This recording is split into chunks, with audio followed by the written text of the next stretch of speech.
Louvado seja nosso Senhor Jesus Cristo.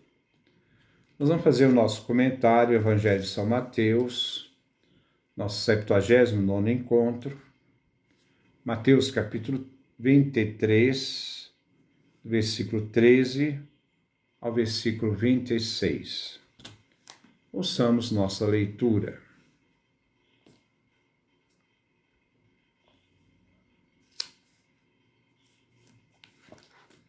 Jesus condena a hipocrisia dos mestres da lei e fariseus. Ai de vocês, doutores da lei e fariseus hipócritas! Vocês fecham o reino do céu para os homens.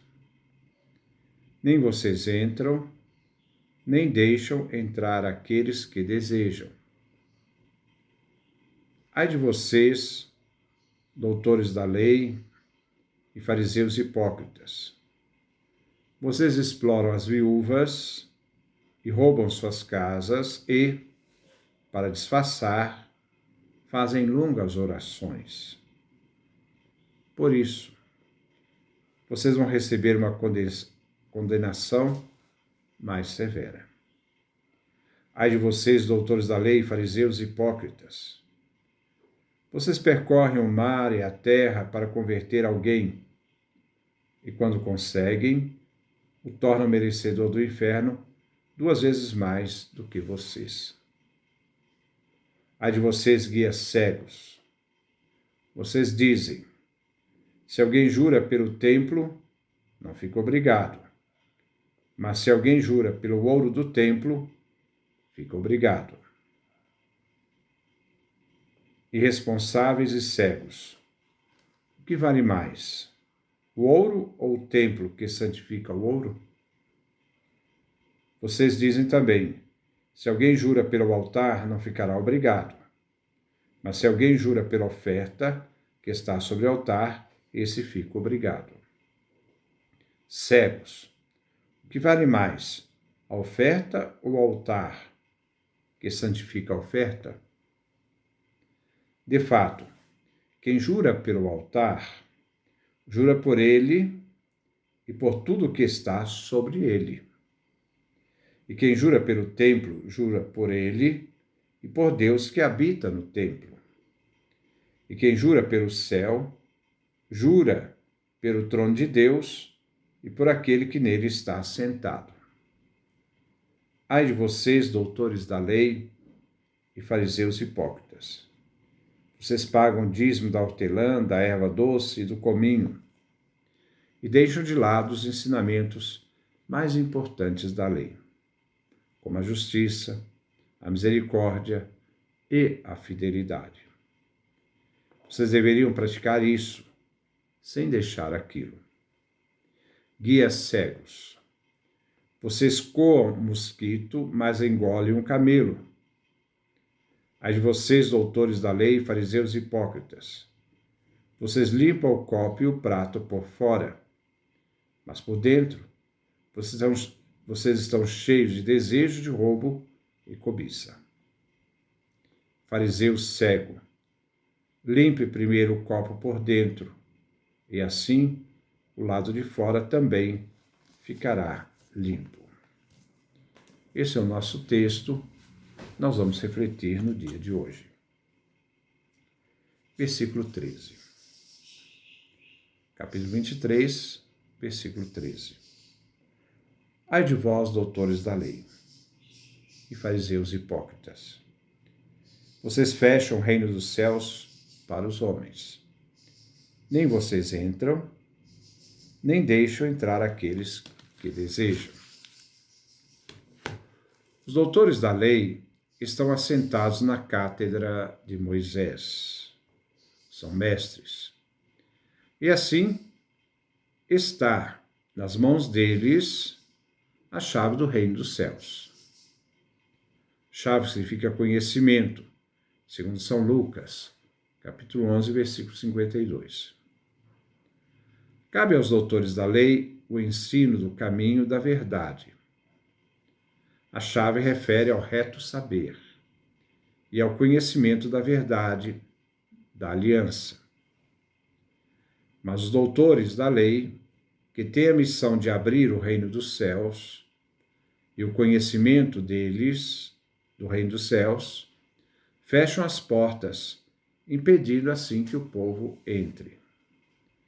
Assim, Jesus declara que a doutrina que ensinam é falsa e revela um abismo entre a vontade de Deus e aquilo que eles pregam.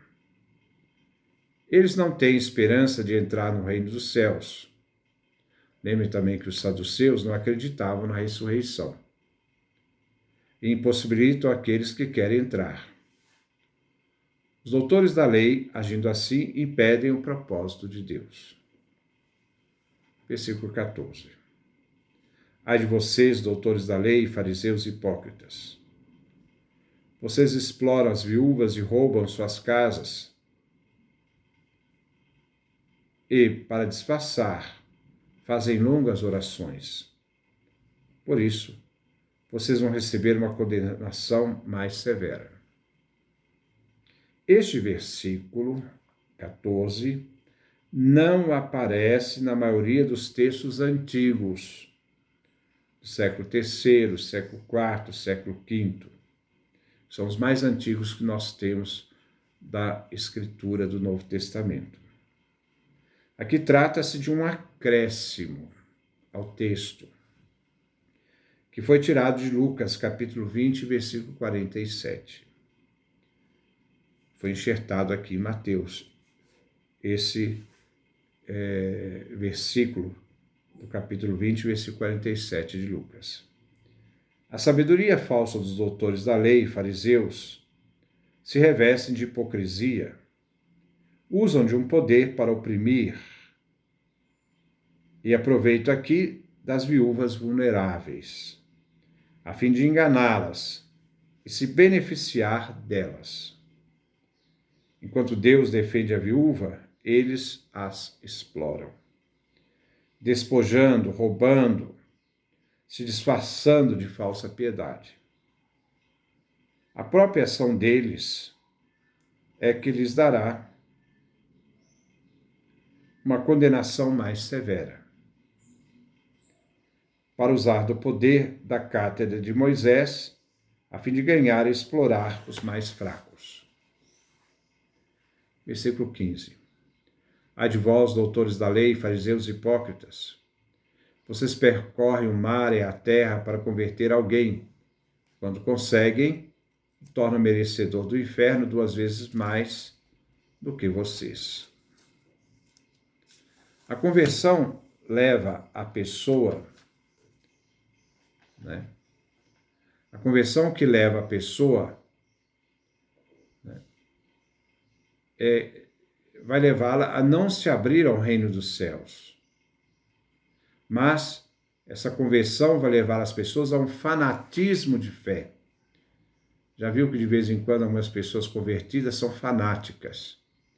Elas perderam o equilíbrio da saúde da fé e se tornam conservadoras de uma doutrina perversa e excludente.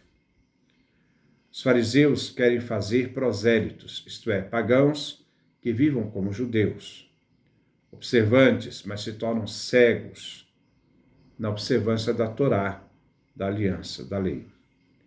Os fariseus querem que pessoas se tornem judeus observantes, embora sejam pagãos. E que fazem de um fanático pior do que eles. Eles se tornam assim merecedores da geena, do inferno, destinados à perdição eterna. Aqui não vem contrastada a missão e esforços do proselitismo, visto que os discípulos são ensinados a fazer a mesma coisa. Mateus capítulo 10, depois no capítulo 28, versículo 18 a 20. A questão é a forma como os fariseus e mestres da lei fazem. Se eles não sabem interpretar e discernir o reino dos céus e os propósitos divinos, eles não reconhecerão o Messias, isto é, Jesus. Então, seus propósitos impedirão os prosélitos de entrar no reino dos céus. Eles se tornam mais fanáticos, fundamentalistas na observância da Torá. Versículo 16. Ai de vocês, guias cegos. Vocês dizem, se alguém jura pelo templo, não fica obrigado, mas se alguém jura pelo ouro do templo, fica obrigado. A piedade dos mestres da lei e fariseus, uma piedade falsa. Como sua doutrina se tornou falsa pela forma como eles a leem. Isto é, eles acreditam poder interpretar as fórmulas dos de julgamentos obrigatórios e das realidades não obrigatórias. Eles afirmavam que jurar pelo ouro do templo obrigava o homem a cumprir o voto. E se juram pelo templo, eles não estão obrigados a cumprir o voto, confundindo aquilo que é maior e atribuindo ao menor um valor superior que ele não tem. Assim não percebe o sentido exato de fazer a vontade de Deus. Se tornam então guias cegos. Versículo 17. Irresponsáveis e cegos. O que vale mais, o ouro ou o templo que santifica o ouro? A pergunta de Jesus revela a leitura desproporcionada dos mestres da lei e dos fariseus, de dar medidas diferentes. O templo santifica o ouro, por isso o templo é maior. Ao fazer esta leitura, eles querem ensinar erroneamente, mas aqui revela que eles estão mais interessados em evitar as obrigações da lei, a fim de não poder cumpri-las. Jesus não havia censurado de forma radical o juramento, mas Jesus quer evitar o juramento leviano e blasfemo. Mateus capítulo 5, versículo 33 a 37. Versículo 18. Vocês dizem também, se alguém jura pelo altar, não fica obrigado. Mas se alguém jura pela oferta que está sobre o altar, esse fica obrigado. Os judeus costumam substituir o nome de Deus por metáforas. No juramento, então, procuravam evitar a invocação imediata de Deus, como testemunha dos seus juramentos. Mas Jesus quer ensinar que o juramento significa o próprio Deus em pessoa. Por isso se deve evitar o uso leviano desses juramentos, visto que Jesus proíbe qualquer juramento. Nosso modo de falar tem de ser sincero. Sim, sim, não, não. O que passar disso vem do maligno. Mateus capítulo 5, versículo 33 a 37. Não se deve distinguir entre altar e oferta, pois os dois são sagrados.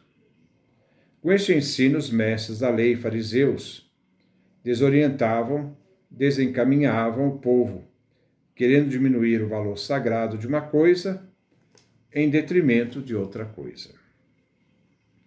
Versículo 19. Cegos. O que vale mais, a oferta ou o altar que santifica a oferta? E os fariseus, os mestres da lei, que têm a cátedra de Moisés, agem como cegos. Invalidam os verdadeiros valores, no objetivo de incentivar outros menores. Agindo assim, agem como cegos, não podem encaminhar o povo. Eles distinguem entre o jurar pelo altar dos sacrifícios e a oferenda colocada sobre o altar, como se este fosse o mais importante. O templo e o altar são mais importantes que o enfeite, isto é, o ouro, e a oferta sacrificial, o sacrifício, visto que o ouro e a oferta à vítima fazem parte imprescindível do templo e do altar. Por isso, jurar por uma coisa equivale a jurar também pela outra. Para que serve o altar? Para oferecer a oferta à vítima. Se não, o altar não teria significado. Mas a vítima é para o altar. Versículo 20. De fato, quem jura pelo altar, jura por ele e por tudo o que está sobre ele. Em nome das coisas menores, os fariseus, mestres da lei, sacrificam o mais importante. E o mais importante era exigido pelos profetas. Miqueias capítulo 6, versículo 8, Amós capítulo 5, versículo 24, tem outras passagens. Jesus desmascara a inversão de valores feita aqui pelos mestres da lei e pelos fariseus. Fazendo assim, eles desvalorizam aquilo que é maior, o templo e o altar, em detrimento daquilo que é menor, o ouro e a vítima, a oferta. Isto é falsear a verdade e a revelação. Versículo 21. E quem jura pelo templo, jura por ele e por Deus que habita no templo. Jurar pelo templo é jurar pelo próprio Deus, visto que o templo é lugar da presença divina, cujos pés descansam na arca. Então, vemos Mateus capítulo 5, versículo 35. Não jureis pela terra, porque é o suporte onde ele apoia os pés, o escabelo. Atos capítulo 7, versículo 49. Isaías capítulo 66, versículo 1. E quem jura pelo céu, jura pelo trono de Deus e por aquele que nele está sentado. Jurar sem levar em consideração aquilo que é maior é desprezar o próprio Deus. O juramento se transforma em mentira, hipocrisia e blasfêmia. A Torá, a lei, deve ser observada, mas deve ser interpretada de modo como Jesus a faz. Lembrando que jurar pelas pequenas coisas é jurar pelas grandes, porque senão se torna um desprezo de Deus, que é o centro de toda a vida da aliança. Versículo 23. Ai de vocês, doutores da lei, fariseus hipócritas, vocês pagam o dízimo da hortelã, da erva doce, do cominho, e deixam de lado os ensinamentos mais importantes da lei, como a justiça, a misericórdia, a fidelidade. Vocês deveriam praticar isso sem deixar aquilo, isto é, o dízimo. A lei manda cumprir o preceito do dízimo. A 10ª parte da renda dos cereais, do mosto. Mosto é o vinho novo tirado no lagar, e do azeite, que era entregue para a manutenção do templo e do culto divino. Os fariseus exageram essa obrigação, inclusive obrigam a pagar o dízimo das hortaliças mais corriqueiras, erva doce, hortelã e cominho. De um lado, agem com mesquinhez e de outro, com total desleixo. Como os profetas anunciavam a necessidade de praticar o direito, a misericórdia e a fidelidade à aliança. Mais importante, que os deveres do culto eram as obrigações anunciadas pelos profetas de praticar a justiça social, segundo a aliança, a caridade. Encontramos Oséias, capítulo 4, versículo de 1 a 2, Zacarias, capítulo 7, do versículo de 9 a 11. Não se deve inverter os valores e depois justificá-los. Versículo 24. Guias cegos. Vocês coam um mosquito, mas engolem um camelo. Assim como os mestres da lei e fariseus buscam ser obedientes no detalhe menor, erram ao não tomar conhecimento das coisas maiores e mais importantes, negligenciando assim o que é importante. Assim vemos o absurdo do legalismo das autoridades judaicas, que desvalorizavam aquilo que é importante. Agindo nesse legalismo, Jesus afirma: comem um mosquito. Coar era um gesto que se fazia para tirar a impureza do vinho. Engole um camelo, um animal impuro. Versículo 20. Ai de vocês, doutores da lei e fariseus hipócritas. Vocês limpam o copo e o prato por fora, mas vocês por dentro estão cheios de desejos, de roubo e cobiça. As autoridades regulavam as purificações que eram guardadas, inculcadas com todas as minúcias, limpar copos, pratos, etc. Mas o que importa não são as cerimônias externas, mas a disposição e transformação interior. Mateus capítulo 15, versículo 11 e versículos 15 a 20. Na pessoa das autoridades, existe uma contradição entre o interior e o exterior, entre o modo de pensar interno e a conduta externa. É vazia por dentro porque não praticam as virtudes para Deus, e sim para os homens. Fazem das prescrições ações externas que não mudam o interior. Versículo 26. Fariseu cego. Limpe primeiro o copo por dentro, e assim o lado de fora também ficará limpo. Jesus aqui alerta a necessidade do ser humano se purificar interiormente. Assim o que está fora ficará purificado. A hipocrisia dos mestres da lei e dos fariseus esconde todo o acúmulo de maldade, roubo, avareza desmedida. O que vale é um coração puro, metáfora do copo. E o exterior refletirá o que se vive por dentro. Assim, o interior, o coração, revela o centro da vontade, decisão, atividade e compromisso que transforma a vida do ser humano. Então, essa é a nossa leitura. Que Deus nos dê a sua graça, a sua bênção, sua face resplandeça sobre nós.